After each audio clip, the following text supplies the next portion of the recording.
Hello dear friends, welcome to all of you in this video. Today in this video we are going to talk about the left, the right and the centrist political ideologies or political spectrum. Before talking about them, we have to talk about the French Revolution. During the French Revolution in 1789, the legislators of France were made to sit inside the National Assembly on the basis of ideologies supported by them. The people who were pro-monarchy and who supported the traditional political way of life in France, they were made to sit on the right side inside the National Assembly, whereas the people who advocated for radical reforms, they were made to sit on the left side inside the National Assembly. The people having the moderate views who tried to balance both the streams were made to sit in the center. Later on the basis of this sitting arrangement, according to the political thoughts, okay, the later political ideologies were also classified as the left wing, the right wing, or the centrist political ideologies. Now, in order to understand these ideologies in a better way in today's world, we need to understand the types of economies.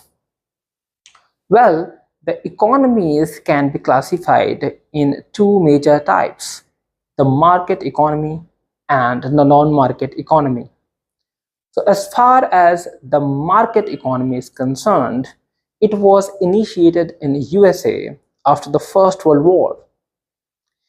If we talk about the market economy, capitalism is one of the best manifestation of this type.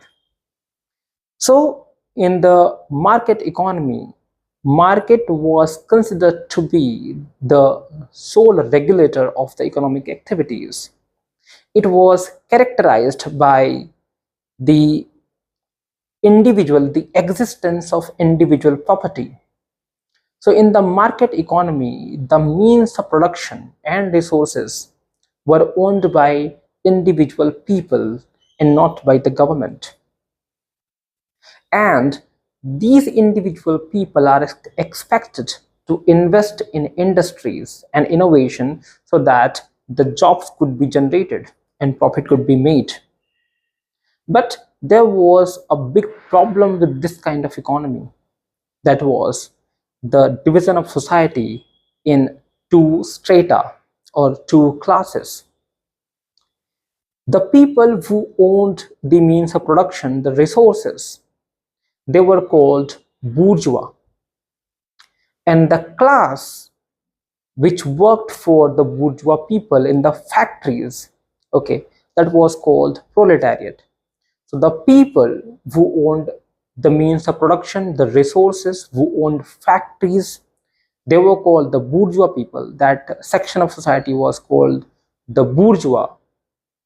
And other section of society which was characterized by the existence of laborers, okay, that was called the proletariat. So bourgeois means the rich people who owned the factories, and proletariat means those people who worked for them. So in this way, the capitalist form of economy generated class division. The rich people were called the bourgeois, and the poor laborers were called the proletariat. Now, to get rid of this class division, an experiment was carried out by USSR, which came up with the non-market economy. The non-market economy, is characterized by absence of private property. So there are two types of non-market economy. One is called socialism, another is called communism. As far as USSR is concerned, okay, it adopted socialism. In socialism, all the means of production and resources are controlled by the state, the government, which ensures equitable distribution of the resources among the people, and it is characterized by absence of class division. There is no bourgeois and no proletariat in socialism. And if we talk about communism, China is the best manifestation of communism. Actually, China was, not now. So actually, as far as communism is concerned, it's a kind of economy where the means of production and resources are owned by the state. And not only this, okay, even the labor is also owned by the state. So what is the difference between socialism and communism? In socialism, the state controls the means of production only. But in communism, the state controls not only the means of production, but also the labor. So, socialism and communism both tried to ensure that there shouldn't be any kind of class division, there shouldn't be any kind of stratification of society as bourgeois or proletariat. Later on, some people came up with very radical thoughts, like Karl Marx, who advocated that there shouldn't be any kind of class division. Vladimir Lenin, who said that if armed struggle is necessary for eradicating the class division and differences among the people as bourgeois and proletariat, people should resort to the armed struggle. And then came Mao Zedong or Mao Zedong, who said that the way to the power goes to the barrel of a gun. That means he advocated even more violent ways of eradicating the social distinction on the basis of ownership of property.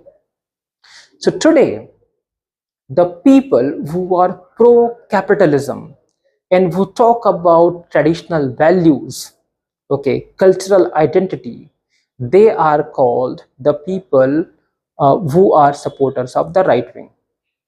So the organization of people who support capitalism, traditional values, and cultural identities, they are called a right-wing organization, and such political ideologies are called right-wing ideologies. At the same time, the people who or the organization who support the non-market economy and eradication of social distinction as bourgeois or proletariat, okay, who talk against the class division, okay, who talk about socialism, who talk about communism, okay, who talk about establishment of a society without any social distinction. Such organization and such people are called left-wing organization, or people having a left-wing ideologies.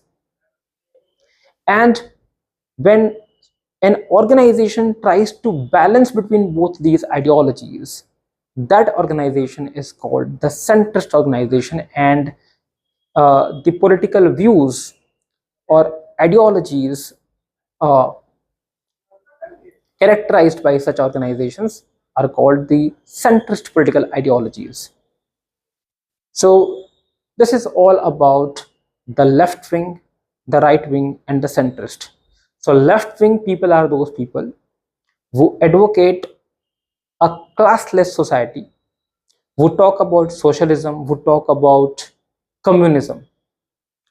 Right wing people are those people who are pro capitalism, and at the same time they talk about traditions and cultural identity. And the centrist ideology is the kind of ideology which tries to balance both the extremes. Now, if we talk about the political parties today, okay, BJP, Shiva Sena, okay, such kind of parties, political parties, can be called right-wing political parties. And the political parties like CPI, okay, or CPI-ML, they can be called left-wing political parties. Okay, there are some political parties like Congress and Aam Aadmi Party who claim to be the centrist. Okay, and there are other regional parties who also claim to be the centrist, like DMK, AIDMK. Okay, there are other political parties like Trinamool Congress, okay, which claim to be a centrist party, but their ideology is a bit left leaning. So we can call them center to center left. Okay, so in this way we can classify the political ideologies in different types. Although this classification is not watertight, and uh, the ideologies are actually the theoretical, it's very difficult, okay, to walk on the ideologies itself. So people make necessary changes while following the ideologies. So every political party tries to keep an element of social justice. When I talk about social justice, I'm talking about free schools, free hospitals, okay, free travel facilities, pensions, okay, and other populist schemes. So all the political parties, while claiming to be right wing or who are known to be capitalist in the mindset, they also keep the element of social justice with them. So and so-called left parties are not completely left also. They also carry some symbols of tradition and culture with them. So they also at times talk about the cultural identity.